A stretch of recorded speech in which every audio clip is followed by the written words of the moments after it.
This segment is about itineraries. I mentioned earlier that itineraries are really important because an O1 visa is given for an event or a series of events for a period of up to 3 years. So USCIS is really focused on what's in the itinerary and how is the itinerary proven. There are two types of ways that someone can get a visa. They can have an extension if they already have an O1 visa, and that is essentially continuing the same event as in the prior visa application, and that's normally for 1 year.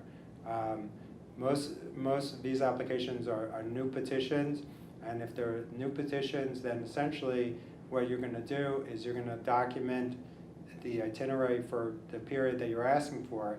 So if you're asking for 3 years, you have to have an itinerary for 3 years worth of events.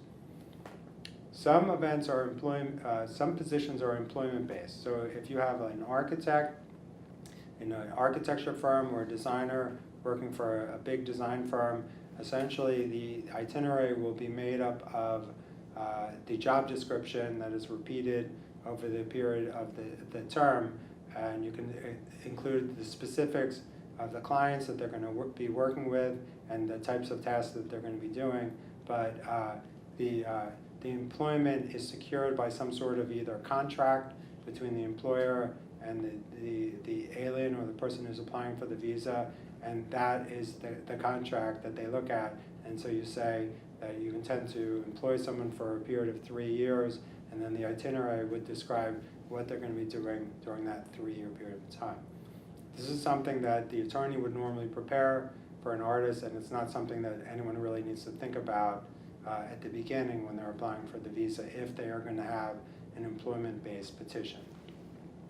If you have a petition that's essentially a U.S. agent relationship, then the itinerary is really important, and the itinerary is essentially a summary made up by the petitioner which documents all of the assignments that have been confirmed during the term of the visa. So the specifics of where an alien is going to work, what they're going to be doing, describing the assignment, the length of each assignment, and the compensation is from the different contracts that are put together, and the itinerary is a summary of all those the events that are confirmed with the contracts.